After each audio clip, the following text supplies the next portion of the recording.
Muy buenas tardes para todos. Gracias a Singenta el haberme ofrecido esta posibilidad de compartir con ustedes un poquito de conocimiento sobre este tema del estrés vegetal en el maíz.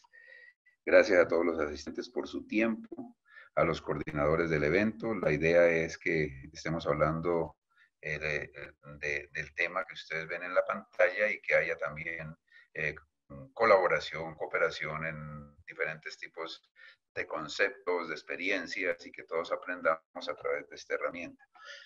Entonces vamos a hablar del estrés vegetal en maíz, consideraciones generales y aportes para el manejo, básicamente como para darle ese feeling al nombre de la conferencia. Ya el señor Jimmy habló de lo que yo soy, no voy a hablarles nada más de eso, y entraremos en materia. Vamos a hablar básicamente de la definición de estrés.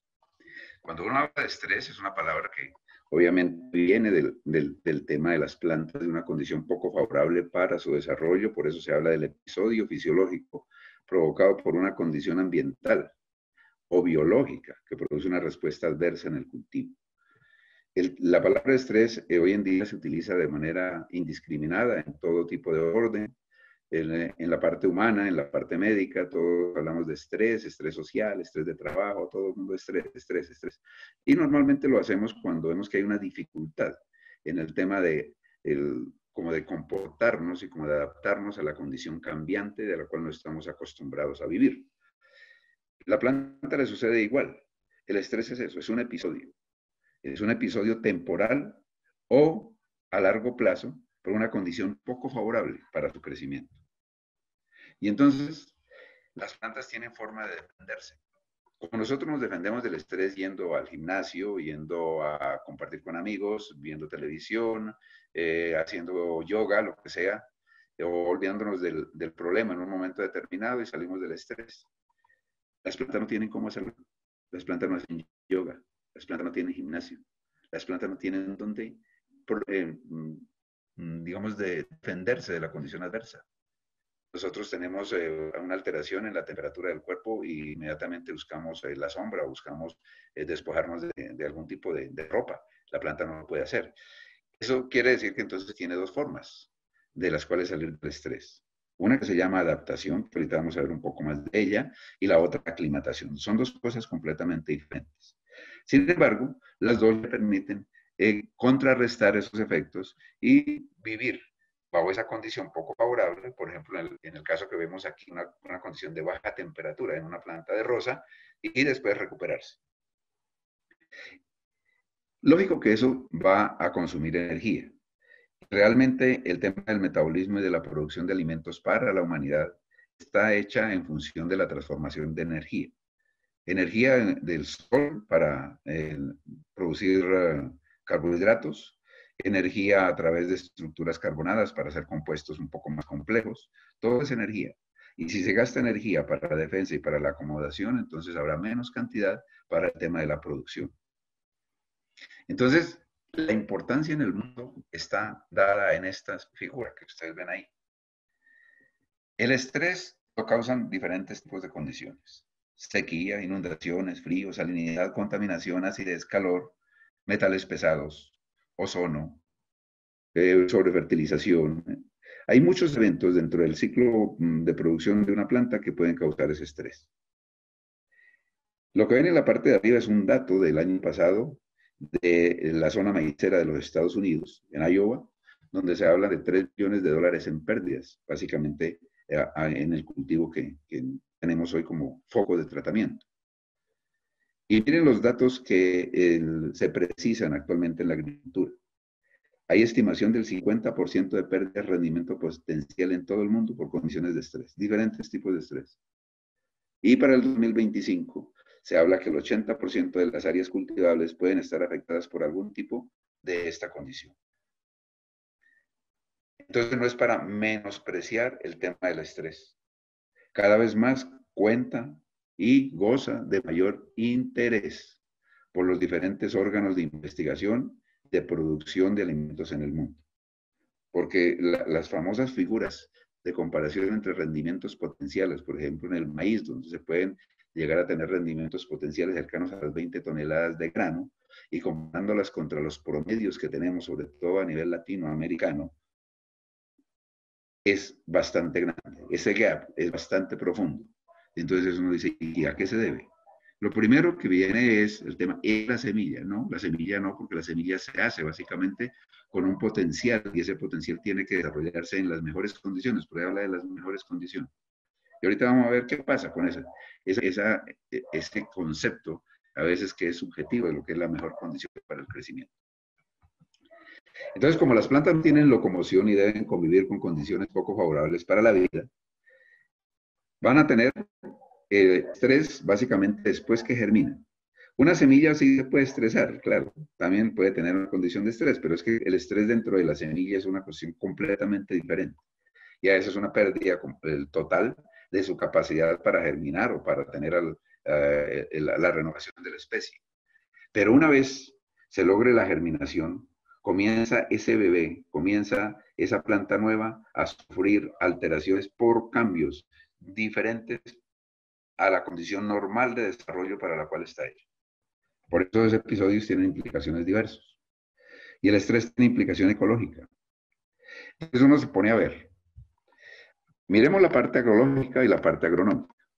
No siempre lo que es ecológicamente viable y ecológicamente, digamos que aceptable, es para la parte agronómica también bueno. ¿Por qué? A través de los estudios ecológicos del estrés es que nosotros hemos podido diferenciar y tener el acercamiento de la evolución de las especies, por ejemplo. Si no hubiese sido por las condiciones de estrés, no tendríamos esa pluralidad de especies y esa cantidad total de especies vegetales regadas por el mundo.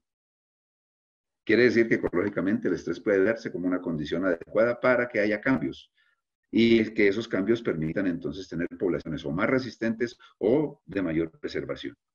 Sin embargo, agronómicamente tenemos un problema y es que afecta de forma decidida el rendimiento de las cosechas, como ya lo vemos ahora. Desde el punto de vista fisiológico y bioquímico, lo que se afecta es el metabolismo y puede inducir cambios en la expresión génica, en la expresión total de las plantas.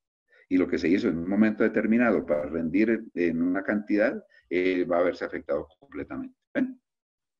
Entonces viene la pregunta de fondo, ¿qué significa metabolismo normal para las especies vegetales? Lo que nosotros hemos tratado como metabolismo vegetal es una premisa netamente antropocéntrica, lo que quiere el hombre para su beneficio.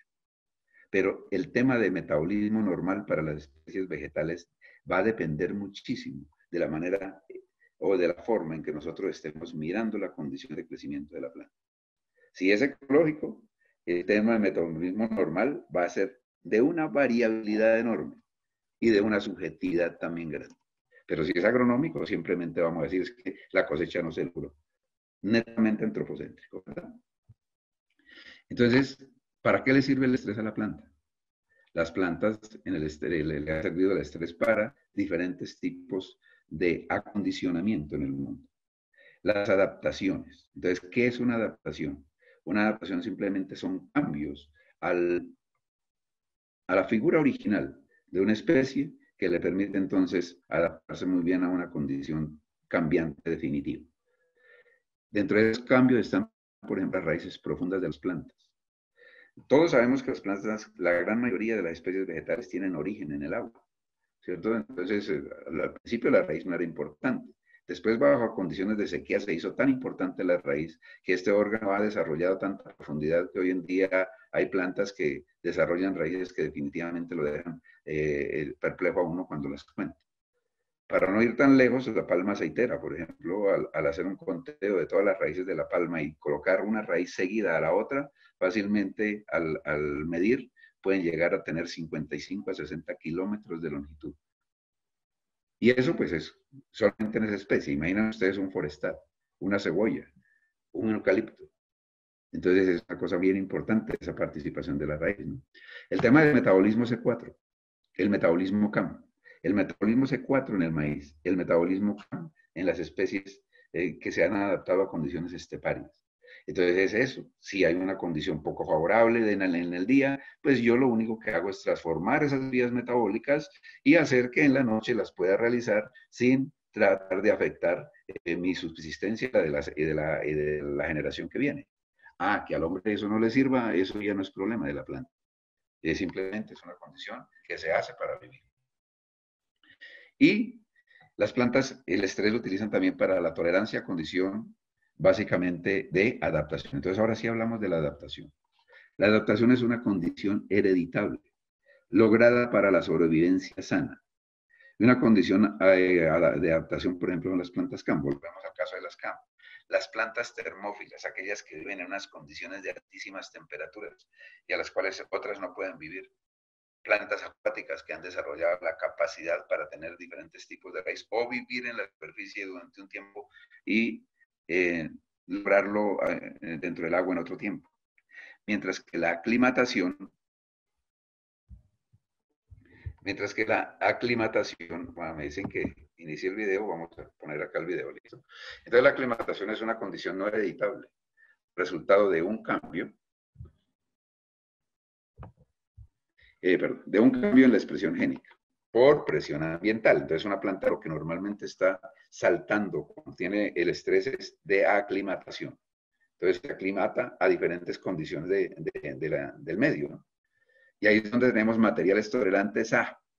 Entonces, fitomejoramiento, mejoramiento genético. Vamos a hablar de materiales que toleran sequía, materiales que toleran acidez, materiales que tienen una capacidad mayor, por ejemplo, de hacer biomasa, aunque la transformación de azúcares sea menor, caso de la caña de azúcar, bueno, en fin, hay diferentes tipos de aclimatación.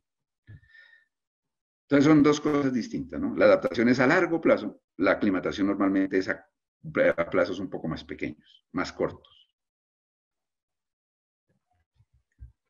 Bien, bueno, vamos entonces a mirar los comportamientos de cada uno de los episodios del estrés en las plantas. Este es, digamos que el resumen general de los diferentes tipos de estrés que logran que las plantas tengan cambios y que hagan esa variabilidad tan grande y las transformaciones de las que hemos hablado. El estrés se puede lograr por luz. Entonces, luz por deficiencia o luz por exceso. Entonces, vamos a ver básicamente qué pasa con la luz. Luz por deficiencia puede llevar a tener cierre estomático, metabolitos secundarios, producción de diferentes tipos de osmoprotectores y la luz en exceso también lo puede hacer. Ahora, en luz hay diferentes tipos de condiciones de estrés, no solamente por exceso de efecto, la calidad de la luz.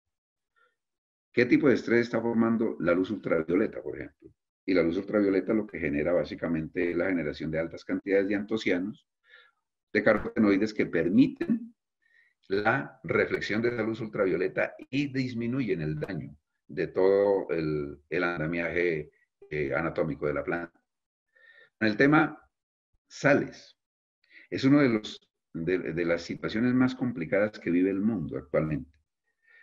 Derivada pues del más uso de los suelos a través de las acumulaciones permanentes de sales y como base pues la cantidad de cloruro de sodio, de cloruro de magnesio, sales de boro, sales de azufre, que están generando incrementos en la conductividad eléctrica del suelo y disminuyendo la capacidad de las aguas del suelo para hacer el trabajo que a las cuales ella está hecho. El trabajo del agua es diluir, transportar y termorregular.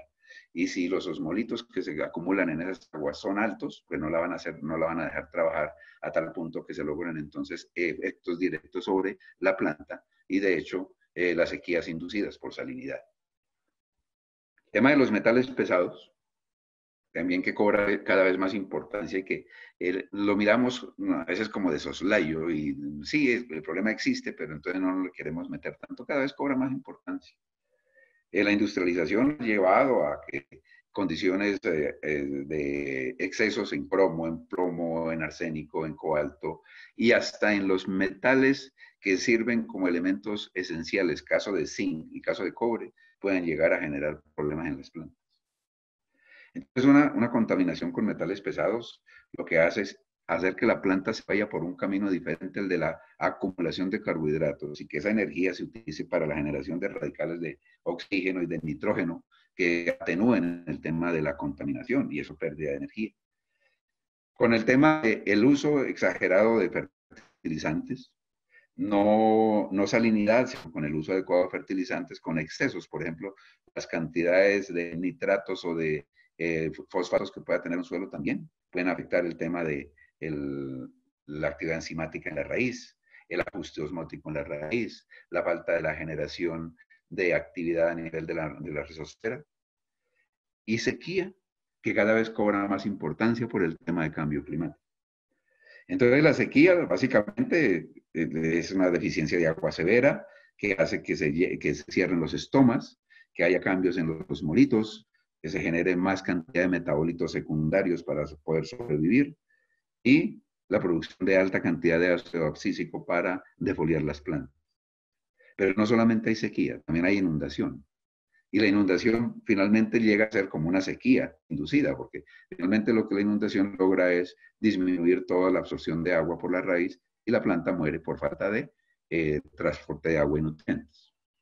Con el tema de temperatura, tenemos temperaturas altas y bajas, y pues con las temperaturas altas, el estrés por calor, básicamente la planta busca es tener proteínas de síntesis, de choque, perdón, y que eso afecta la síntesis de proteínas de almacenamiento.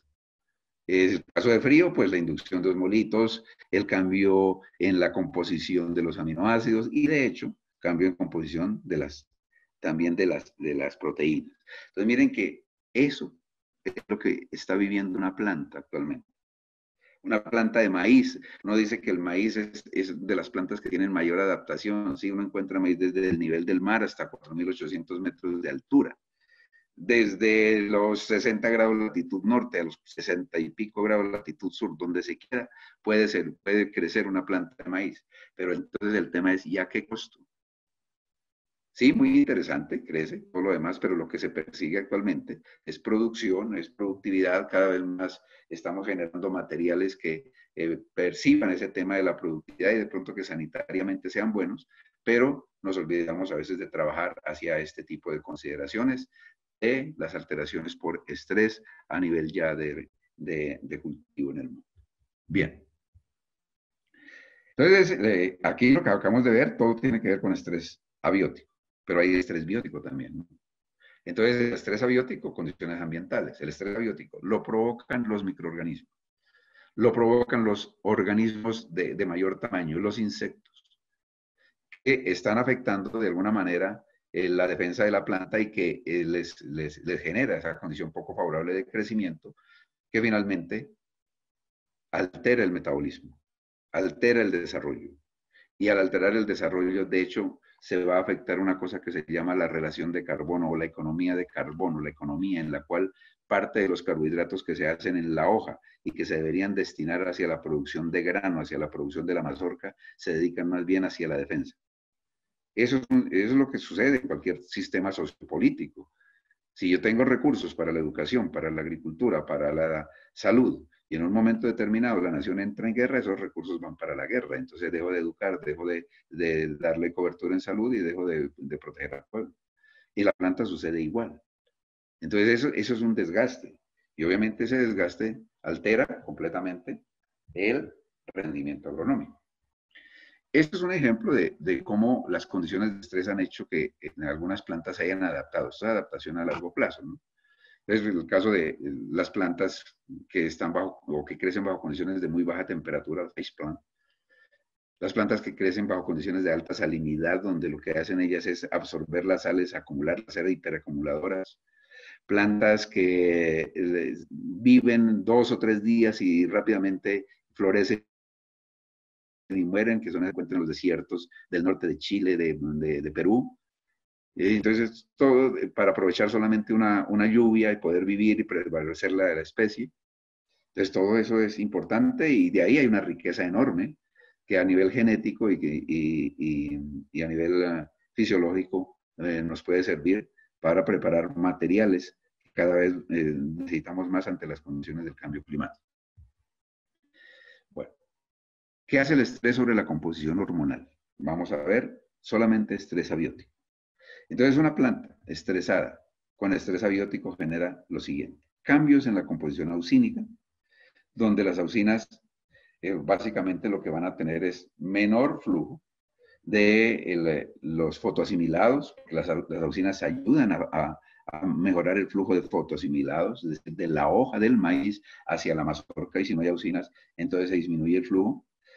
Hay formación incompleta de los ovarios, en este caso de los granos, y hay reducción de la elongación. La elongación como tal, tanto de la mazorca como de la planta. Condición sobre las gibrelinas, hormonas que le gustan tanto usar a la gente, ¿no? Freno de la división celular, caída en el desarrollo en el caso pues que haya tuberización de la tuberización, en el caso del maíz, la inactivación de meristemos y disminución del tamaño de los tubérculos, por ejemplo, en papa. El estrés abiótico afecta citoquininas. Freno en el crecimiento de raíces, fundamental. Es una planta estresada en maíz que requiere desde el principio una buena cantidad de raíces para establecerse. Y si hay algún tipo de estrés, lo primero que va a afectarse es la citoquinina.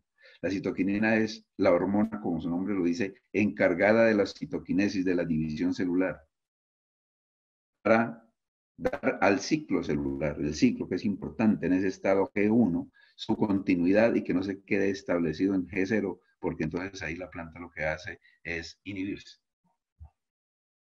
También hay efecto directo sobre el ácido abscísico.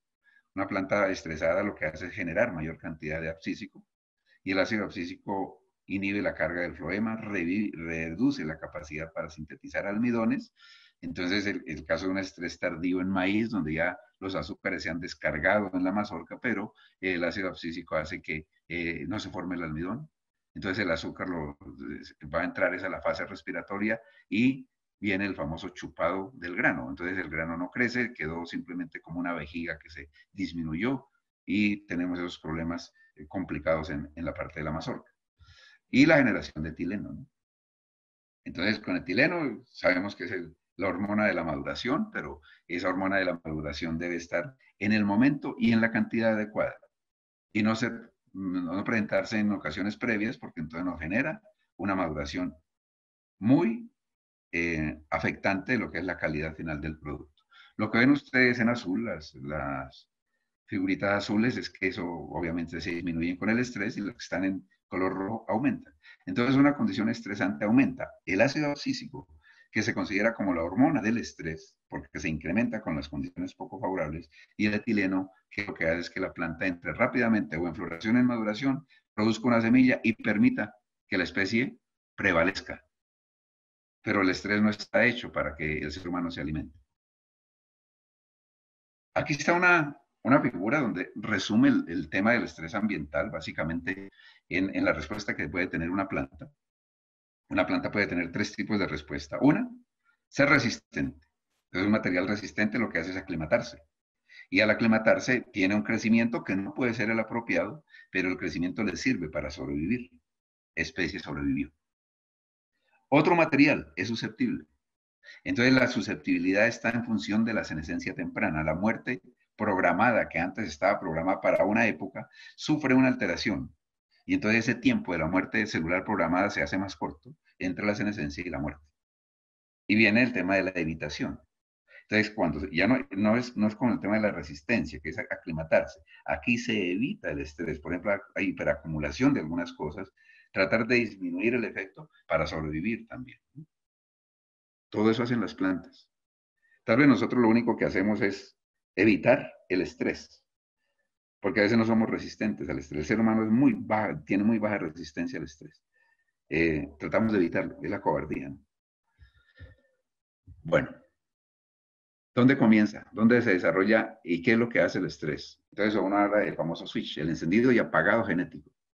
¿Qué es lo que pasa con el estrés? ¿Qué se afecta? Afecta el DNA. A nivel de núcleo, claro, porque es el que recibe todas las señales. Si ustedes ven la figura, en la señal, hagan cuenta aquí, tenemos una hoja, y la señal se recibe siempre en la hoja. La parte externa de la hoja es la que tiene la posibilidad de censar lo que está pasando con una condición próximamente cambiante. Y aquí a nivel de eso hay unos receptores, normalmente son de tipo proteico. Esos receptores de tipo proteico en la planta se relacionan con la familia de las calmodulinas. Y las calmodulinas se asocian con el calcio. Entonces el calcio se llama mensajero secundario porque él inmediatamente se sensa la señal, manda esa señal y va a llevarla al núcleo. Y en el núcleo, entonces, nos vamos a preparar, ya no para hacer la acomodación digamos, el mensaje para producir proteína a nivel de proteína de almacenamiento o proteína de estructura, sino hacer proteínas que sirvan como transformación, o más bien, transformación de las proteínas a enzimas para controlar el estrés. Por eso es que es importante entender esto. ¿Qué se hace? Todo se hace a nivel del núcleo. Cuando se hace eso, entonces viene el proceso de producción o desenmascaramiento de los genes para disminuir el efecto del estrés antes que los genes terminator paren el crecimiento. Los genes terminator se desarrollan básicamente cuando la condición de la planta está ya, digamos que no hay nada que hacer y se generan estos genes, se para todo el proceso, chao proteína, no hay absolutamente nada más que hacer y entonces la planta entra en el estado final de muerte. ¿Cuál es la base fundamental? Frenar esto. Entonces la planta lo que hace precisamente es digamos, tener el antecedente de ese estrés. Por eso se llama que el estrés es hereditario y las condiciones de recepción de las señales son hereditarias en las plantas para poder manejar eso en unas situaciones diferentes.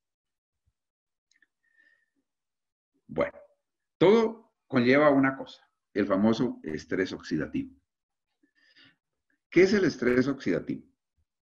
Básicamente, las plantas, como no tienen la posibilidad de correr para defenderse de las condiciones normales, generan alteraciones en las moléculas. Las moléculas que básicamente están hechas a partir de proteínas. Las proteínas se ensamblan generalmente por puente sufidrilo, dadas por los aminoácidos azufrados, básicamente metionina y cisteína. Cuando hay algún tipo de alteración de la planta, lo primero que se va a afectar es el aminoácido cisteína.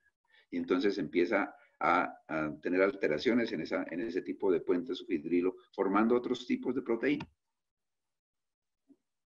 ¿Para qué? Para generar agentes oxidantes. ¿Para qué los agentes oxidantes?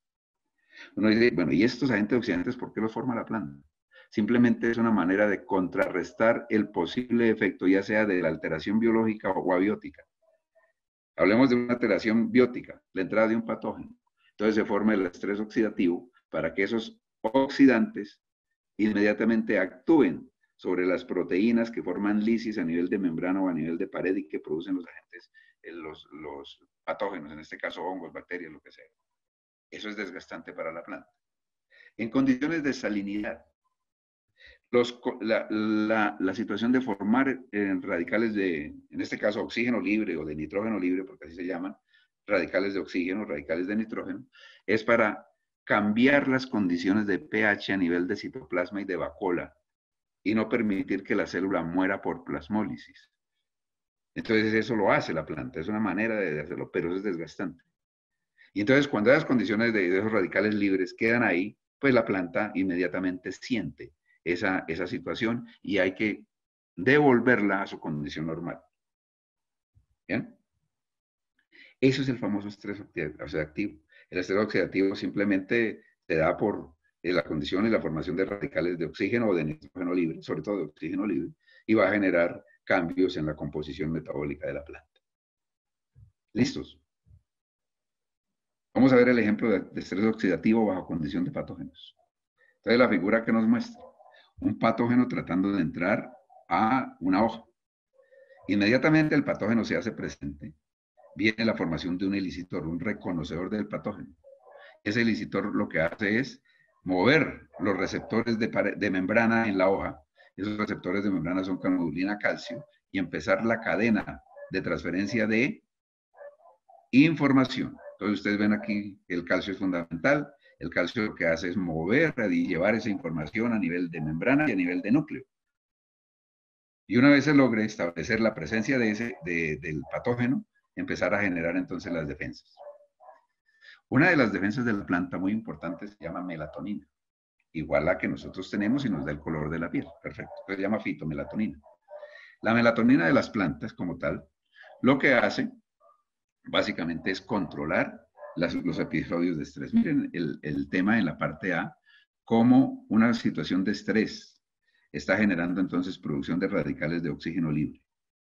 y alteración a través de las fitohormonas de las plantas, lo que ya vimos, de auxinas, giberelinas y todo. Entonces viene la producción de esta melatonina. En esta hoja ya que se está dañando, digamos, la planta la sacrifica, pero no el resto de sus hojas. Por eso que nosotros vemos a veces, a condición una hoja se puede secar y hay una mancha, listo, perfecto, pero el resto tratan de sobrevivir. Entonces viene la melatonina y induce la formación de radicales de oxígeno libre para generar la famosa resistencia sistémica inducida, o adquirida, cualquiera de las dos, en este caso es la adquirida, para hacer que las futuras generaciones y las hojas que vienen, las nuevas, tengan la posibilidad de salir de la condición de estrés. Entonces aquí en el segundo caso, pues ya esa melatonina bloquea todo, si viene nuevamente a presentarse eso, bloquea todo el proceso y vienen unas hojas muchísimo más adaptables. Eso lo hace esto, se llama melatonina. Fundamental. Ahora retomamos un poco eso de la melatonina. Estos son los aspectos bioquímicos y moleculares que emplean las plantas para sobreponerse a un episodio de estrés biológico. Una es la colocación de hormonas relacionadas con el estrés. Eso tiene que ver básicamente con mayor cantidad de abscísico, mayor cantidad de jasmónico, mayor cantidad de brasinoesteroides. Y hoy en día hay unos fitorreguladores que se llaman estrigolactonas, que hacen también que se regule muchísimo el tema del estrés, sobre todo el estrés biótico. Producción de osmolitos para equilibrar el tema del potencial hídrico dentro de los tejidos, sobre todo cuando hay diferentes episodios de sales y de sequía y a veces de inundación, para equilibrar eso. Eliminación de los radicales de oxígeno libre rápidamente para retomar nuevamente la vía metabólica original. Y no solamente de oxígeno, de nitrógeno libre, vamos a ver ahora por qué es la importancia de los radicales de nitrógeno también, y la acumulación de proteínas LEA. Las proteínas LEA básicamente sirven como defensa y hacen que haya una acomodación neta a nivel de membrana.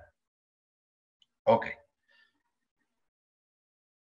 Pasemos a mirar ya las situaciones de cada uno de los estreses que hay en el mundo. Uno de los principales, los dos estrés más importantes a nivel abiótico son sequía y temperatura. Y si ustedes ven aquí, la figura de la adaptación de las plantas a sequía y temperatura les puede dar la dimensión de cómo a través del tiempo uno puede tener el tema de las plantas hacia dónde se van o hacia dónde están yendo y hacia dónde se han establecido de acuerdo a la condición de temperatura y calor. La gráfica nos dice por el eje Y que a medida que incrementemos el eje hacia arriba, es porque tenemos más calor. Hacia abajo hay más frío, el eje X es al contrario, más húmedo hacia la parte de la base y hacia la parte final estamos hablando de lo seco. Ubiquen cualquier tipo de sus cultivos y van a ver entonces cuáles son los cultivos que han logrado en el mundo tener mejor adaptación a través de condiciones de estrés, por sequía y por calor. Y entonces vamos a ver que por sequía y por calor, estas dos especies que son el milo y el sorgo, son los que tienen la mayor capacidad de soportar ese tipo de estrés. Aquí encontramos el cinturón cacaotero del mundo, donde cacao, palma, arroz, taro, incluso el café y el té, son las plantas que van a requerir mayor cantidad de calor, pero también mayor cantidad de humedad. Y que muy posible sean las plantas que les cueste más una condición estresante. Miren el maíz. Entonces el maíz lo podemos encontrar desde una condición como muy buena de humedad y algo frío, hablemos de los Andes nuestros, a una condición más bien de poca humedad, de más calor. Entonces empezamos a hablar de zonas como la costa peruana, pero también maíz vamos a encontrar en condiciones de frío y condiciones un poquito menos húmedas, como el caso de el maíz que se siembra a más de 2.500 metros de altura. Si vamos a meter maíz por acá, también se adapta. Entonces, como yo le digo a mis estudiantes a veces, es que el maíz lo consideramos como el perro vegetal. Tiene la misma composición genética, pero encontramos un perro como el chihuahua o un perro como la tacita de té y vamos a encontrar un perro como el gran danés, la misma composición. Igual pasa con el maíz, con una adaptación inmensa. Es una planta muy especial. Lo que sucede, pues obviamente es que sí, ella tiene sus capacidades, su capacidad.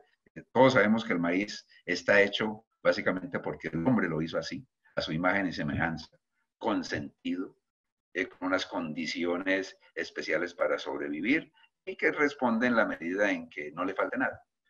Eso es el maíz. Y sobre todo el maíz de alto rendimiento, ¿no? Que pues hay maíces de todo. Aquí básicamente pues hablemos de maíz de alto rendimiento. Hablemos del estrés por agua. Y entonces, ¿de dónde viene todo eso? Viene de que nosotros estamos convencidos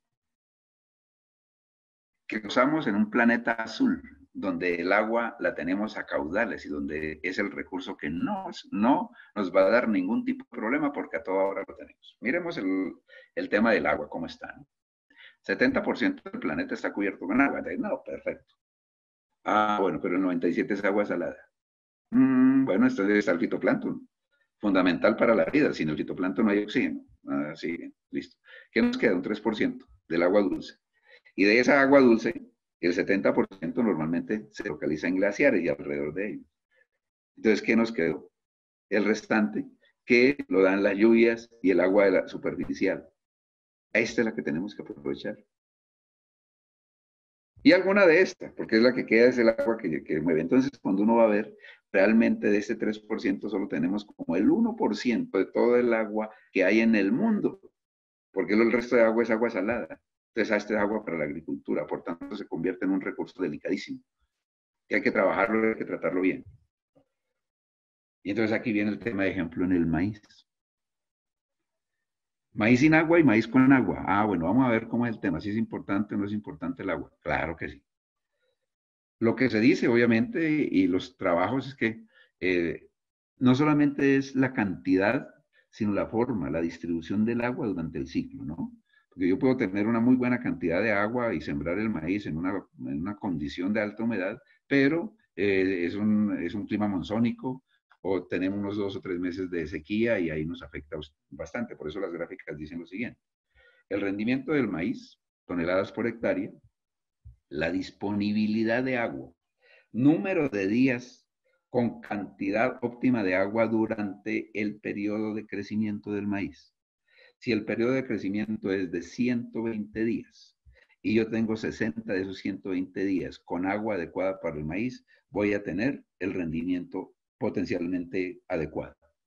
Eso quiere decir que día de por medio debería estar regando el maíz, ¿no? Ah, bien. Pero si no es así, si yo solamente de eso tengo una tercera parte, 40 días de los 120, entonces ya se me baja el rendimiento casi en 1 tonelada. Y si tengo la mitad del agua, pues entonces voy a tener menos de 6 toneladas. Entonces aquí estoy regando cada semana. Claro, esta es una condición óptima de agua para el maíz, es una planta C4. Entonces, para entender un poco de las plantas C4, lo que se dice es que una planta C3 necesita 1 metro cúbico de agua para generar 1 kilo de biomasa y que una planta C4 necesita la mitad, es decir, medio metro cúbico para generar 1 kilo de biomasa. Eso está muy bien, pero vamos a ver cuál es el rendimiento que nosotros queremos del maíz. Nosotros queremos más de 10 toneladas por hectárea de grano, con un índice de cosecha de 0.5, lo cual quiere decir que hay alrededor de 20 toneladas de biomasa que producir. En otras palabras, 10.000 metros cúbicos por hectárea cosecha. 1.000 milímetros de precipitación en los 4 meses del ciclo, en los 4 meses y medio.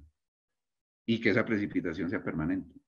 Entonces uno se pone a mirar y se pone a analizar, ¿y dónde tenemos esa condición?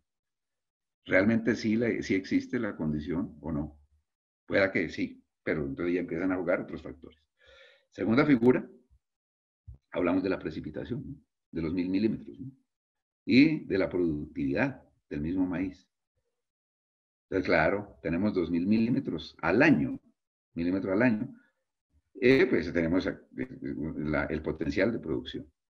Pero si esos 2.000 milímetros me caen en 6 meses y hay un semestre seco y el otro no, y me coincide mi siembra con un semestre seco y más con lo que está pasando con el cambio climático, que ya ese tema de que los regímenes de humedad entre régimen monomodal y régimen bimodal uno a veces ya no cree porque todo se está alterando, entonces peor. tema con agua en maíz es complicado. ¿Qué es lo que primero se afecta? Con la deficiencia de agua. Entonces, con la deficiencia de agua, lo que primero se va a afectar se llama expansión celular.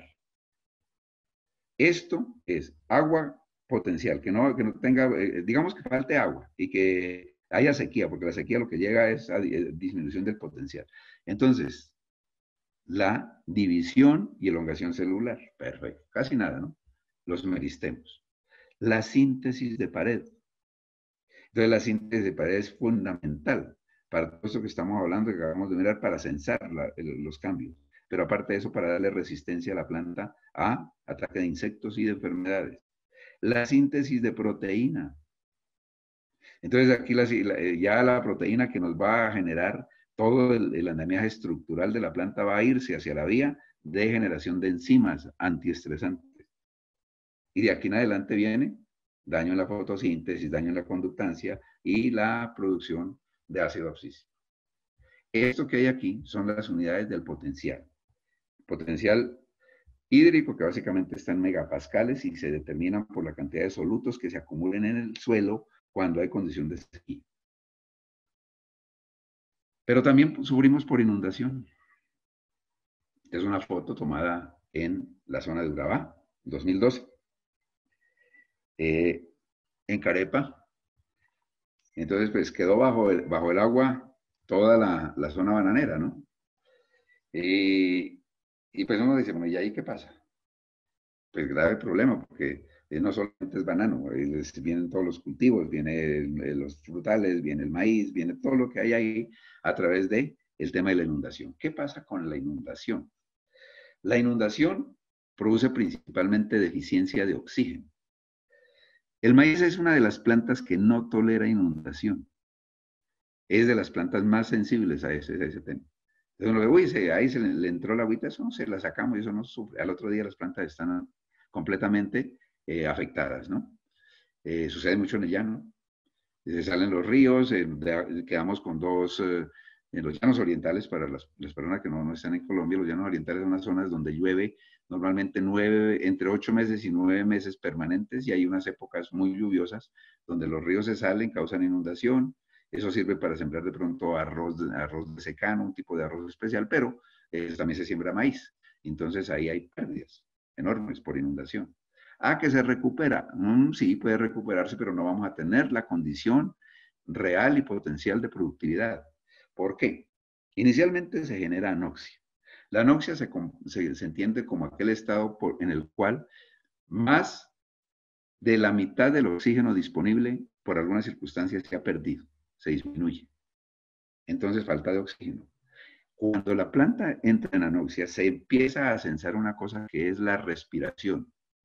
Y muy posiblemente, si se pasa a la hipoxia, que es cuando no hay oxígeno, la respiración se va por una vía que se llama la vía del etanol. Ya no se van a formar unos productos que se llaman el fosfonol piruvato va a formar un producto que sigue la vía de los ácidos tricarboxílicos, sino que se va a generar etanol. Y cuando se genera etanol dentro del tejido, el tejido básicamente entra en fermentación, que es lo que le pasa a la raíz. Entonces los tejidos de la raíz se fermentan. Y al haber eso hay producción de ácido acético, butírico, toda la cadena química que viene con eso y la muerte de la raíz. Eso se da en minutos, no se da en días. Lo que pasa es que uno ve el efecto ya el tercer día, pero el daño se da en minutos. Si hay cosa sensible en las plantas, es la respiración. Una planta no puede vivir sin respirar. Una planta puede vivir sin fotosintetizar perfectamente porque acumula, pero no sin respirar. Entonces, después de eso viene la generación de sustancias tóxicas, el tema del daño, los daños ya a nivel de pared y de membrana. ¿Ven? ¿Qué pasa con la inundación en el suelo? No solamente es eso, la pérdida de oxígeno, sino hay una reducción de nitratos a nitritos, acumulación de nitritos, que puede ser dañinos no para la planta el nitrito no le hace daño, al consumidor. El tema en el suelo, cuando hay demasiada cantidad de nitritos, es porque viene una afectación sobre la biota del suelo, sobre las bacterias nitrificantes. entonces los nitritos se acumulan en el suelo. Pérdidas de nitrógeno, grandes cantidades de cambios en manganeso, en hierro. Entonces una alteración total y pues finalmente las plantas van a morir, ¿no? Bueno, eso es lo que estamos viendo. Ya les dije eso. Ahora, ¿qué pasa con el estrés con inundación? Ya lo vimos, se crece el rendimiento. Que no se inunde totalmente, que se inunde parcialmente. Hay lento intercambio gaseoso. Si hay algo que el maíz le fascina es el intercambio gaseoso. La parte de trabajar mucho la eficiencia en la conversión del CO2, porque tiene esa naturaleza. Y entonces, cuando hay lento, si no hay apertura estomática, ¿dónde va a haber intercambio gaseoso? Se marchitan las hojas. A veces se forman raíces adventicias. Es muy normal que en maíz pase eso, que bajo condiciones de anoxia empieza a generar más raíces adventicias en la parte superior, en el nudo expuesto 1, el nudo expuesto 2, esas raíces gruesas tratando de buscar posibilidades de oxigenarse. Bueno, todo eso se da por la famosa inundación. El tema con la respiración aerobia, pues es que rinde energía, 36 moles de ATP por mol de glucosa, mientras que esa de la fermentación solamente rinde 2. Por tanto, no va a haber energía. Y si no hay energía, entonces la planta comienza a generar sus radicales de oxígeno libre. Bien. Hablemos de sales. Y hablamos de agua. Esto es rápido porque me imagino que tenemos un límite. Salinidad. Acumulación de sales en la zona de raíces es el principal problema y genera básicamente este tipo de inconvenientes. Es el principal problema en la agricultura en todo el mundo, la salinidad. Disminuye el rendimiento, causa problemas, mucho impacto, cada vez más cobra más importancia. Hay zonas maiceras que casi que desaparecen por tema de salinidad. Si bien es cierto, el maíz puede tolerar en algunos casos algunas sales, no todas. Zonas donde, digamos que hay cultivos de arroz y se rota con maíz y el arroz tolera la salinidad por el manejo del agua, después cuando se seca sube y los parches, la cantidad de daño es grande, es enorme. Entonces esa alteración básicamente es en el potencial hídrico. Miren ahí el tema de lo que pasa en los potenciales hídricos que deben tener las plantas. Entonces las hojas normalmente que estén turgentes, ellas casi que tienen un potencial, el potencial del agua, porque están llenas de agua. Cero. Cuando no hay potencial hídrico, es que tiene la capacidad total para hacer un trabajo. Digamos que no es el valor cero que estamos acostumbrados a mirar, no es que no exista, simplemente que es el máximo potencial para hacer el trabajo. Lo que está por debajo y es menos es porque es negativo y donde ya se baja el potencial para hacer el trabajo. Y volvemos al caso del trabajo del agua. ¿Cuál es? Diluir. ¿Qué diluye? Las sales. Transportar. ¿Qué transporta? Los nutrientes. Y termorregular. ¿Qué termorregula? La temperatura de la planta para que no se estrese por altas cantidades de calor. Para eso es el agua en la planta. Entonces una raíz debe tener -2, las hojas -0.5, las hojas normales, la solución nutritiva pues, -0.05, las hojas en un suelo seco 1. Entonces miren que el potencial hídrico se va haciendo más negativo cuando nos alejamos del suelo. Eso es lo normal. Si le aplicamos sal al suelo, entonces ese potencial se vuelve también negativo. Y ya el agua no irá del suelo a donde hay más potencial negativo, sino que se estancará, queda ahí. Incluso, ahí lo que pasa es que la raíz ya frena la toma de agua, porque el agua siempre va de donde hay menos negatividad en potencial a donde hay más negatividad. ¿Dónde hay más negatividad? En la hoja. ¿Dónde hay menos? En el suelo en condición normal.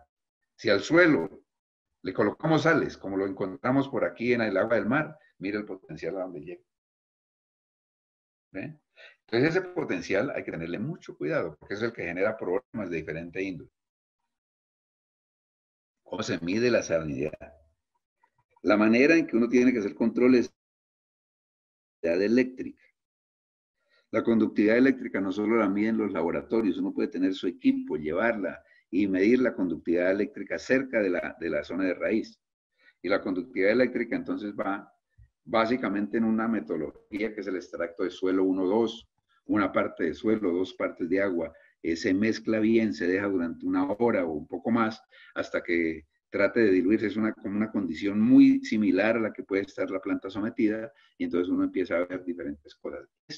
Estos datos de la conductividad es para no confundirnos respecto a la conductividad en extracto de suelo saturado, que es el dato que nos dan los análisis de suelo de laboratorio, lo que podemos hacer a campo en relación a 1,2 y lo que se puede hacer a campo en 1,5. Por lo general se hace este trabajo en 1,2. ¿Cuál es la conductividad que uno debe mantener en un cultivo normal de maíz? Por lo general no habla entre 0.25 y 0.75, ¿qué? Decisims por metro. Ah, ya. Y es que esa cantidad nos va a permitir mirar la cantidad de sales que hay. Por eso están aquí estas conversiones. Contenido de sales en la solución en gramos por litro igual a conductividad por 0.64. Si yo tengo una conductividad de 1 decisions por metro, quiere decir que hay 0.64 gramos por litro de sales. Miren la cantidad de sal que se le está aplicando al suelo. Entonces eso hace que ya empiece a tener problema la raíz. Bien, ahí quedan los otros datos para que lo miren. A esto es que le apuntamos. Miren cómo el rendimiento relativo en porcentaje con base en la conductividad eléctrica indicada, que ya lo vimos en el caso del maíz, uno dice que ojalá no se pase de 1, se disminuye con conductividades más altas. Vamos a mirar nuestro tema de maíz. Maíz, rendimiento relativo con base en la conductividad en decisiones por metro, ¿no? Entonces uno dice 1, 2, 3, 4, 5, 6, 7. Vamos a buscar el maíz. Cuando tenemos conductividades ya por encima de 4, aquí estamos hablando de decisiones por metro, la otra conductividad está expresada en milisiemens por centímetro, que es la décima parte de esto, perdón. Entonces, cuando estamos hablando de decisiones por metro es 0.1, 0.2, 0.3, 0.4, 0.5 en decisiones en milisiemens por centímetro. Miren lo que pasa. Maíz, una conductividad de 0.5, que es la que normalmente uno mide por ahí en los conductivímetros. Le baja ya el 2% de rendimiento. 0.6, ya le baja el 10. Miren cuando llegamos a una conductividad de 0.1. Se nos baja casi que a 60% la producción. Entonces es una planta sensible a las sales, claro. No es el algodón. El algodón puede soportar más condiciones de salinidad, ni la alfalfa, ¿no? Estamos hablando de una planta que sí tiene sensibilidad y sobre todo mucho material de maíz dulce, por ejemplo, de maíz de acharata, es muy sensible al tema de la sal. Bueno, hablemos de estrés térmico, estrés por temperatura, lo que es un estrés térmico y el choque térmico. El estrés térmico, pues, es la condición normal que se da bajo el cambio extremo de temperatura, ya sea alta o baja. El choque térmico es otra cosa. Vamos a mirar qué es el choque térmico ahora. Entonces, ¿por qué? ¿Qué hace la temperatura? La temperatura no es un factor del clima, es un condicionante del clima. ¿Y qué quiere decir que no es factor? No, porque el factor lo hacen la radiación, lo hace la precipitación, los vientos, la presión. La temperatura lo que hace es que esos factores incrementa o disminuye su accionar dentro de la planta. Entonces es un condicionante, por eso es tan importante. Temperatura. Y la temperatura estamos acostumbrados a confundirla con calor. Temperatura es una cosa y calor otro. Calor es una forma energética que de cuerpo a cuerpo se transmite. El tema de la temperatura es la medida de las unidades energéticas que tenga un cuerpo en un momento determinado. Es temperatura. Entonces la temperatura, ustedes ven aquí, al lado derecho, la tablita nos dice que hay temperaturas extremas en las cuales puede morir el tejido. Miren el maíz. Temperatura extrema de 49 a 51 grados sometida a una planta de maíz por 10 minutos, mueren los tejidos. Entonces, temperaturas, pues obviamente que a nivel de cultivo no se logran. Pero nadie siembra a temperaturas de 49. No, simplemente es para decir que en un momento determinado, si una temperatura puede subir a eso, les puede estar ocasionando lo que se llama el famoso golpe de sol o golpe de lupa o como sea, que es cuando uno ve esos tejidos así. Y es fácil. En zonas maiceras, en ocasiones, que expuestas completamente al sol. Por eso digo que una cosa es calor y otra es temperatura. En el tema que esté completamente expuesto al sol, pueden llegar a tener 49, 51 grados sobre la hoja y les causa muerte del tejido. Aquí están otros casos, otras plantas, donde ustedes ven el tema como tal. Bueno, los tejidos en su habilidad para tolerar altas temperaturas tienen dos cosas. Uno, normalmente perder agua. Entonces ellos lo que hacen es perder agua y hacer que la temperatura a nivel interno se regule. Pero después de esa pérdida de agua es una contraposición metabólica porque la célula entra en algo que se llama plasmólisis. Y entonces, bueno, hay que mirar con mucho detenimiento eso. Mire que los granos de polen pueden tener resistencia hasta de 75 grados de temperatura sin morirse, ¿no? Las semillas secas hasta 120 grados, algunas, no todas, pero sí. Entonces viene el tema de la termotolerancia, que es la capacidad para sobrevivir a altas temperaturas inducidas por repetitivas exposiciones a temperaturas supletales. Entonces la termotolerancia puede ser hacia arriba o hacia abajo. ¿El maíz es tolerante a frío? No. Es una planta que obviamente lo que se ha determinado para los maíces normales, lo que nosotros hablamos de maíces de alto rendimiento, 10 grados por debajo ya está causando problemas. Por eso la temperatura base del maíz para acumulación térmica son 10 grados centígrados, ¿no? Entonces me dice, pues sí, pero es que nosotros tenemos maíz en Perú, por allá, en Huancayo, con temperaturas de 2 o 3 grados centígrados, no le pasa nada, sí, son materiales que se han aclimatado a esa zona. Pero en términos globales, el maíz tropical, el maíz que se tiene, el amarillo y el blanco que se tiene hoy en día para la producción comercial, es un maíz muy sensible al frío. ¿Qué pasa con el frío? Ya vamos a ver qué pasa con el frío. Miremos primero el choque térmico. El choque térmico es el causante del estrés momentáneo. El choque térmico es reversible, claro. Y un choque térmico se da básicamente por alta humedad relativa, cierre estomático, incremento en la temperatura de la hoja y déficit de agua. Cuando esas cuatro condiciones se dan, inmediatamente se da el famoso choque térmico, que es cuando nosotros hablamos, hay golpe de sol. ¿Ven? Y eso genera detención en el crecimiento y muerte tisular. No quiere decir que haya muerte completa de la planta, pero hay muerte tisular. Eso es un choque térmico. El tema de la condición de estrés es a más largo plazo. Bueno, aquí básicamente vemos es que el efecto de las temperaturas, qué hacen las temperaturas en diferentes plantas, afectar pues obviamente la fotosíntesis por encima de los 45 grados, la respiración no tanto, la respiración digamos que es un proceso que tolera unas temperaturas más altas. En la respiración y la fotosíntesis las cosas son aparte. La fotosíntesis con temperaturas muy altas baja, la respiración puede incrementarse, pero si la respiración se incrementa viene un problema de gasto de energía innecesario. La salida de iones de la membrana celular pues incrementa con temperaturas altas. Vienen las temperaturas óptimas. ¿Y cuáles son las temperaturas óptimas para las especies cultivadas? Ahí es donde uno va a ver tanta cosa aquí, para que quede para la reflexión. Miren el maíz y compárenlo con el resto. La temperatura base de la germinación, 12 grados centígrados. Si no hay 12 grados centígrados, no hay acumulación térmica para que el maíz germine. Y viene la pregunta, sí, pero yo tengo maíces que me germinan a 6 grados. Sí, lógico, van a germinar, pero se demoran mucho tiempo. Esa es la base de la acumulación térmica. Para el crecimiento vegetativo, 10, para establecer esas escalas de de etapas a través de los grados calor. ¿Y cuál es la temperatura óptima? 25 a 30 grados centígrados. Bien. Hay otros cultivos, ahí les dejo los datos de los otros para referencia, pero vamos a ver qué pasa con maíz a nivel de coeficiente de respuesta de las plantas. Entonces, los coeficientes de respuesta están en función de crecimiento. Entonces, crecimiento en función de la temperatura estará en función de esta fórmula. Es una fórmula, lo verán un poco compleja, pero simplemente la fórmula está hecha ¿para qué? Para crear lo que vemos aquí. Los coeficientes de crecimiento para especies cultivadas en función de la temperatura. Entonces, ubiquémonos en el maíz y decimos, el coeficiente 1 quiere decir que el maíz metabólicamente se siente muy bien a 25 grados centígrados. Que si lo subimos a 30 grados centígrados, vamos a tener digamos, como un 20% más en el incremento del rendimiento. Pero Si lo subimos a 35, ya se nos baja el 10%, y a 40 se nos baja al 60%.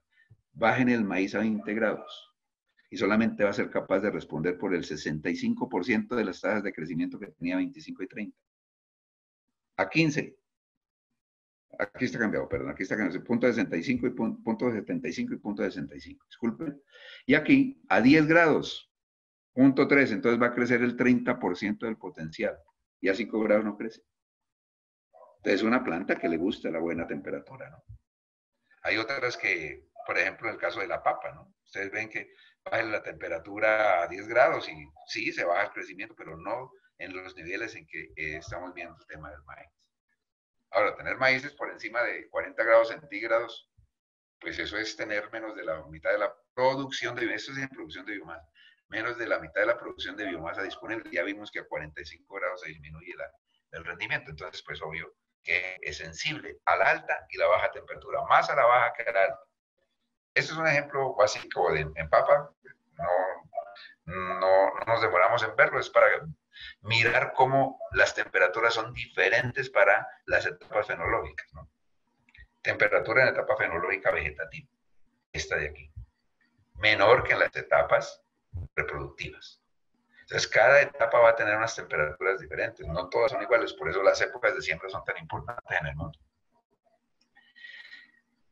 Esto, digamos, que es lo que hace una alta temperatura. Aquí está el resumen. Una alta temperatura inhibe la germinación de semillas. Hay menor cuajado de frutos, menor alteraciones en el desarrollo, pérdidas de rendimiento, alteraciones en la economía de carbono.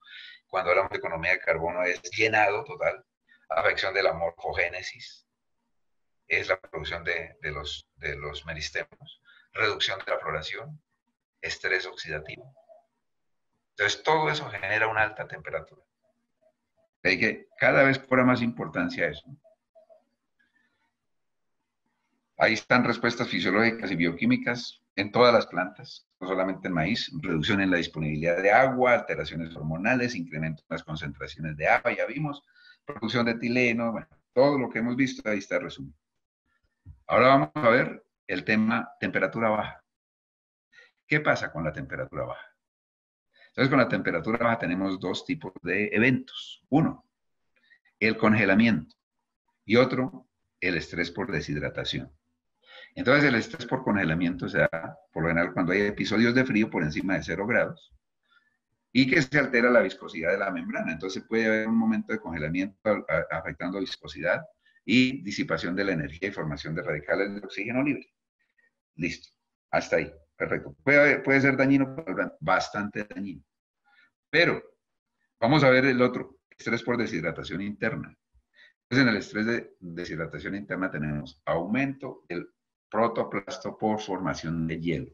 ¿Qué quiere decir? Que la formación del hielo, como el hielo como tal, que tiene más volumen que lo que es el tema del agua líquida, incrementa el volumen de la célula, hace presión sobre la membrana, rompe la pared y nos genera entonces el rompimiento celular. Por eso se dan los daños por helada.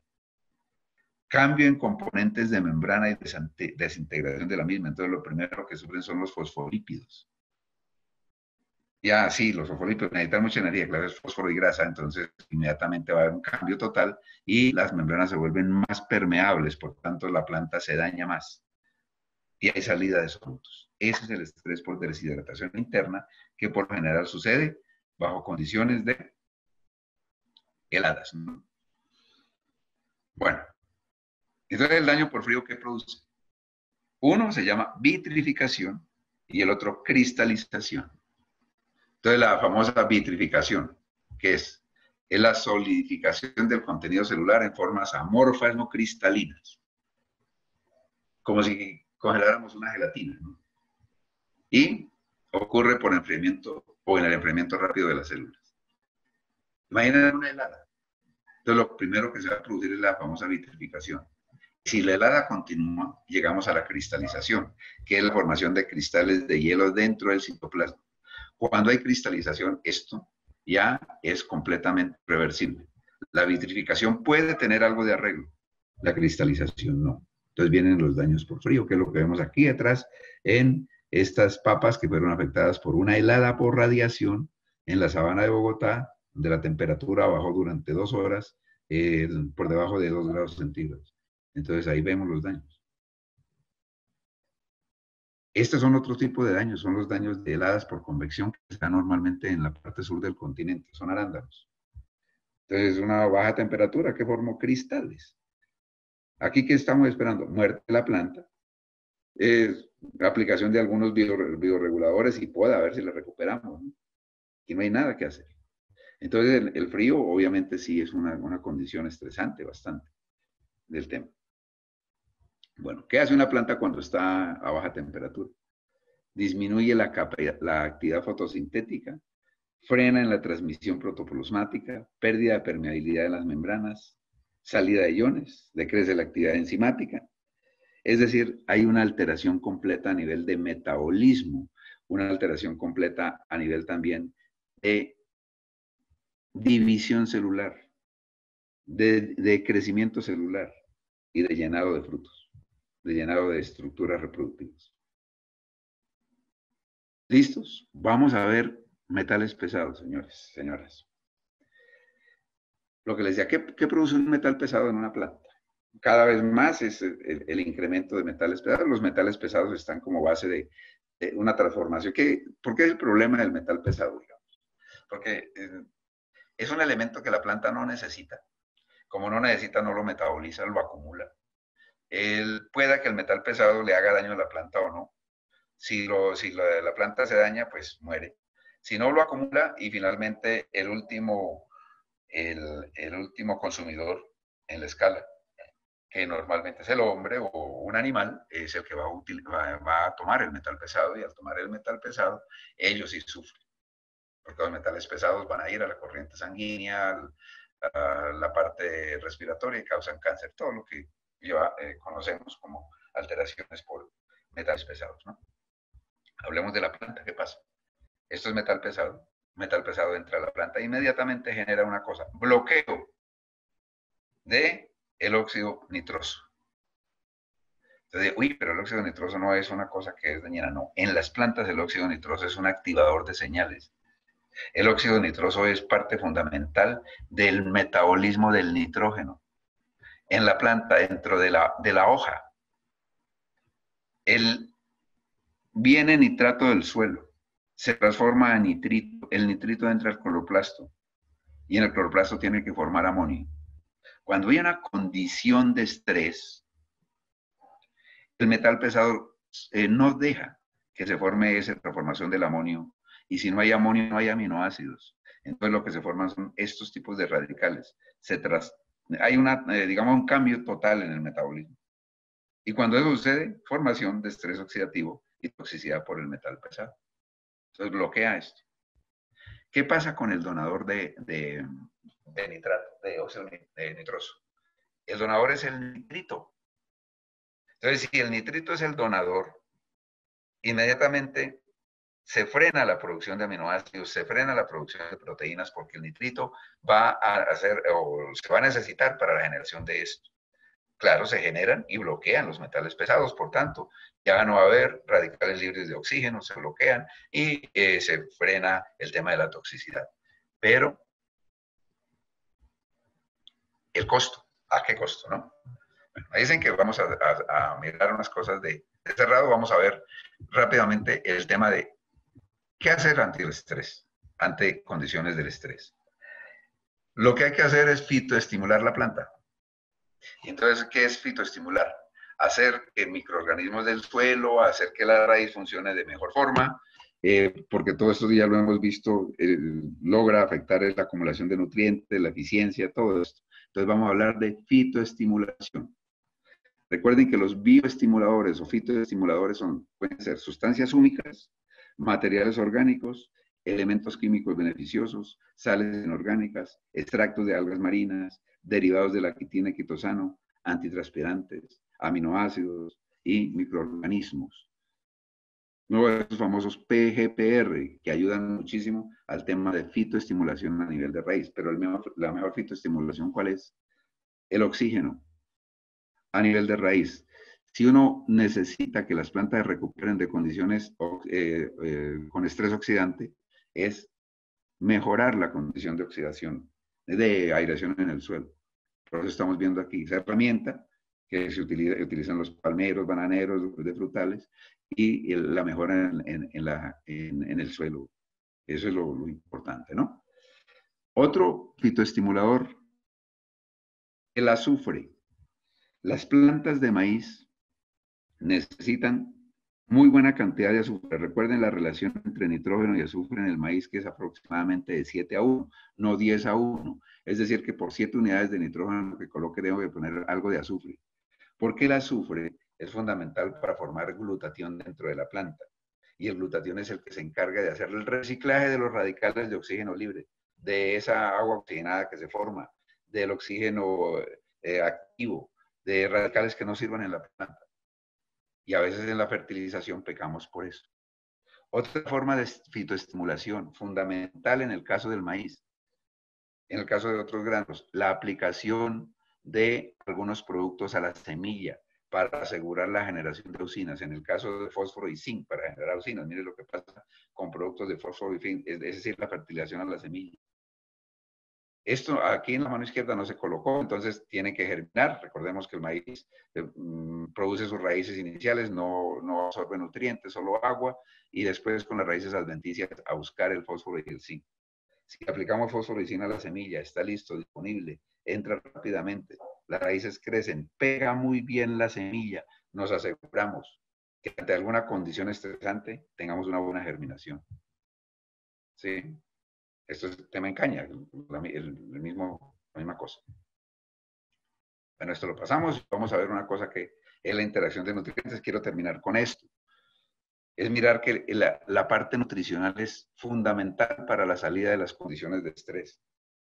Aquí vemos digamos, un resumen del tema sequía, salinidad, alta temperatura, baja temperatura, inundación y todos los nutrientes involucrados para hacer que la planta recupere su estado. Miren, en el tema del estrés se afecta mucho la parte proteica, pero hay que recuperarla y eso es metabolismo del nitrógeno. Pero también es metabolismo fosfórico porque se afecta el tema del NADPH, se gasta, entonces hay que recuperarlo. Se afecta bastante el tema con el hierro porque el hierro es fundamental para hacer que el nitrógeno se procese. Entonces todo tiene que ver con eso, ¿no? El calcio aumenta. Bueno, yo les dejo ahí para que ustedes lo miren, que queda a disponibilidad el tema. Miren lo importante del calcio.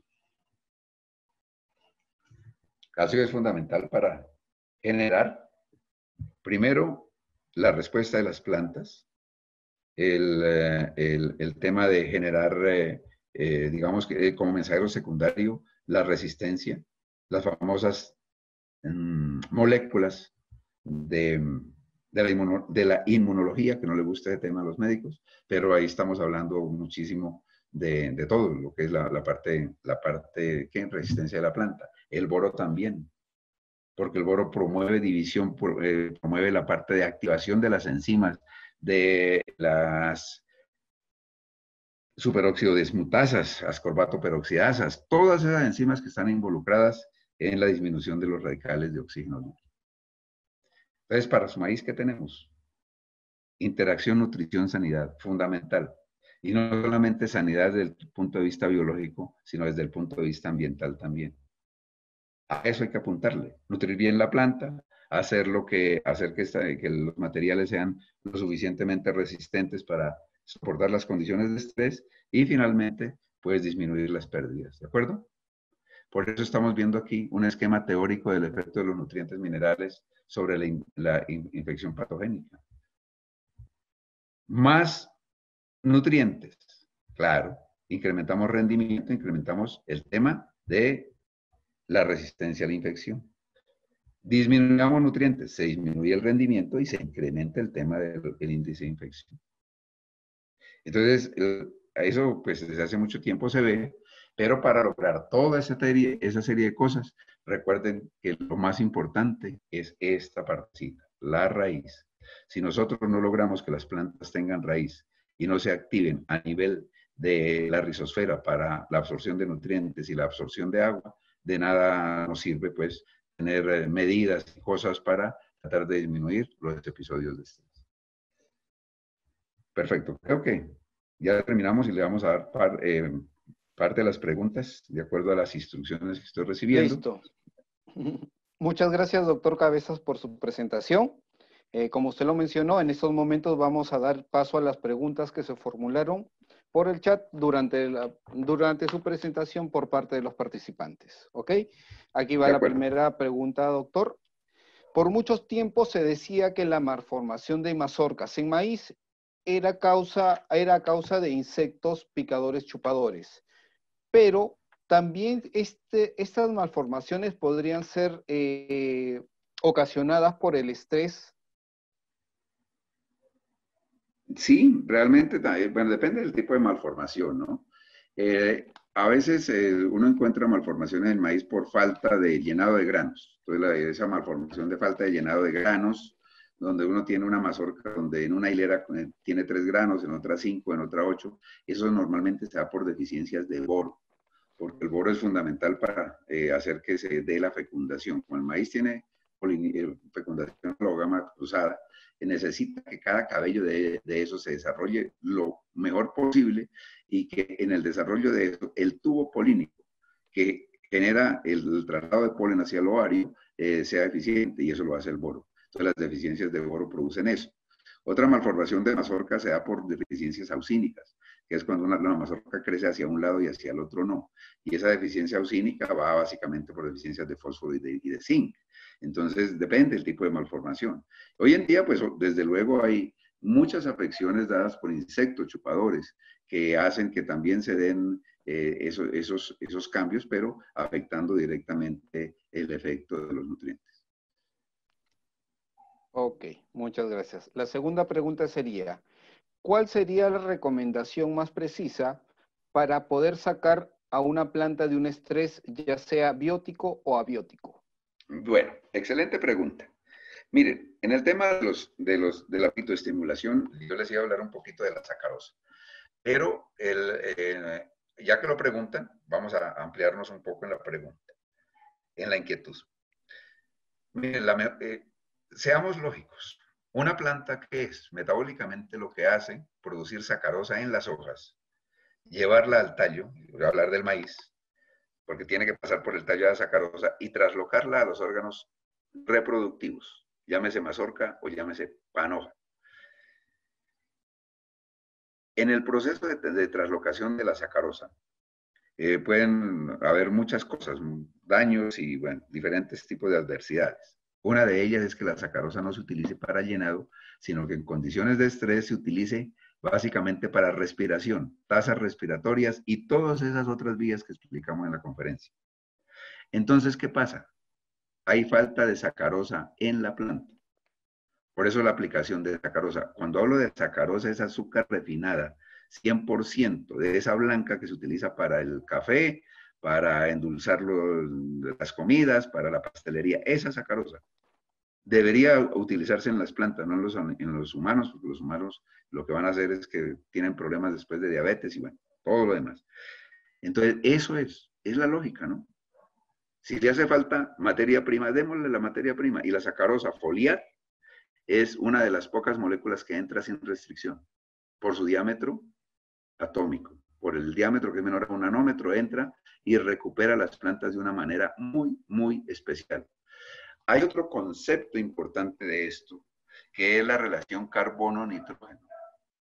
Que es que cuando una planta entra en estrés, por lo general, la transformación de proteínas cesa y se acumulan muchos aminoácidos libres, que no hay quien los ordene, que no hay quien les diga háganlo. Y eso se da por la falta también de carbono. Entonces, cuando llegamos a aplicar estructuras carbonadas en la planta, recuperamos la planta. Piensen en esas dos cosas. La parte fundamental que es la sacarosa para hacer todo lo demás y la relación carbono-nitrógeno. Entonces viene ese tema a nivel de sacarosa. Y el otro tema, que es a nivel de raíz, en la raíz, ¿qué debemos estimular? La regulación hormonal. Entonces, en el tema de regulación hormonal, mayor cantidad de raíz en división celular para que absorba más agua, para que se aumente el volumen, y eso lo hace un equilibrio entre auxinas y citoquininas. No es una sola, no son las auxinas solas, ni las citoquininas solas, porque las citoquininas les hacen división celular pero la división necesita de crecimiento celular y de adaptación de las células. O sea, las citoquininas son citoquinesis, pero las auxinas son las que incrementan el tamaño de la raíz, son las que hacen que crezcan, por eso las dos van de la mano. ¿Eh? Entonces, listo, una cosa es la parte aérea, que la activamos con sacarosa, y la parte de raíz con productos que contengan ese tipo de hormonas. Ah, bueno, y el agua, ¿no? Sin agua no hay nada. Ok, listo. Muy bien. Entonces vamos con la siguiente pregunta. En una planta de maíz con síntomas de estrés, ¿se puede realizar aplicaciones de herbicidas selectivos como la atracina o qué daño causaría? Sí, claro, lo puede hacer. Y la atracina está hecha para maíces, pero la atracina está hecha para maíces que estén produciendo la enzima que bloquea el efecto de la atracina. Si en un momento determinado están estresados los maíces, y digamos que esa vía de la producción de la enzima que bloquea las triacinas, ya sean simétricas o no simétricas, no va a estar disponible. Entonces la planta se hace más sensible. Y el tema es que una planta que era, digamos que resistente, se hace sensible a la aplicación de la atracina. Entonces, tengan mucho cuidado con eso. Tengan cuidado porque el tema es que sí está hecha biológicamente la planta para resistir esa aplicación, pero no podemos tampoco hacer abuso del producto. Ok, listo. A ver, la siguiente pregunta entonces. Actualmente se vienen realizando aplicaciones de nitrato de calcio y magnesio para recuperación de plantas durante los periodos de sequía. ¿Es posible que la aplicación de estas sales causen deshidratación de las plantas y estén causando más perjuicio que beneficio? No si van digamos, en las cantidades adecuadas. ¿Qué es una cantidad adecuada? Normalmente, si ustedes vieron el tema de salinidad, uno no causa salinidad si coloca más o menos 3 gramos por litro de un producto de estos al suelo, si es al suelo. Si es foliar, debería uno estar trabajando la mitad de lo que coloca al suelo, es decir, 1 gramo o 2 gramos por litro de la mezcla de los dos productos. La aplicación de calcio es fundamental, ustedes la vieron. Sin calcio no hay desencadenamiento de todos los procesos para salida del estrés. Entonces el calcio es un alimento fundamental para desestresar, tanto en condición de sales, en condiciones de frío, en condiciones de sequía. Y el magnesio va a ayudar bastante. Miren, el papel del magnesio en el maíz va a ayudar mucho a la translocación de esa sacarosa que existe en la hoja y que se bloquea, lo que les decía, si se bloquea la translocación es porque no hay nadie quien ayude. El magnesio es el elemento que ayuda a llevar esa sacarosa a los granos para hacerlos azúcar y después esos azúcar de formar el almidón. Entonces estamos ayudando en doble vía. Una, soportando el estrés de forma directa y el otro recuperando la planta de la condición que perdió. Listo. Y ya esta es la última pregunta para poder cerrar esta webinar. ¿Cuál es su opinión con respecto a los productos llamados bioestimulantes, los cuales dentro de su modo de acción mencionan siempre un beneficio antiestresante en las plantas? Sí, como les decía, los bioestimulantes son, bueno, va a depender del tipo de bioestimulante. Ahí vimos que son 9 tipos de bioestimulantes. Los bioestimulantes que normalmente deben ir dirigidos a la raíz, estos que son hormonales ayudan. Hay que tener cuidado también que no estén causando, digamos que no tengan un volumen muy grande o una cantidad muy grande de una hormona sobre la otra, porque eso la destabiliza. Tengan mucho cuidado con esos bioestimulantes que les dicen esto tiene ácido giberélico. El ácido giberélico no es un bioestimulante para sacar una planta de estrés, es un estimulante para hacer que la planta crezca más, que se desarrolle, que se elongue, pero queda completamente desubicada, llamémoslo así, morfológicamente y anatómicamente. Y, y los otros bioestimulantes son productos de estos de los bacterias ¿cómo se llama? PPR, que son las bacterias promotoras de crecimiento. ¿Qué hacen ellas? Ayudan a mejorar la condición y la acción de la rizosfera. Y la rizosfera es donde se genera todo el control de la toma de agua y de nutrientes. Entonces sí, ayudan, de hecho, son muy buenos. Bueno, hay otro bioestimulante que está dado a través de manitol. Manitol es un azúcar diol fundamental para el traslado de boro, por ejemplo. Sí, ayuda. Entonces miren que depende del bioestimulante y de la situación en que se encuentre la planta, uno debería aplicarla. Ok. Bueno, hemos llegado al final de nuestra webinar. Recibirán una encuesta para que ustedes puedan calificar este espacio y puedan brindarnos recomendaciones sobre temas que sean de su interés para todos ustedes. Muchas gracias y feliz tarde a todos. Gracias a ustedes. Espero que haya sido de utilidad y que todo lo que hemos hablado lo podemos desarrollar ya en condición de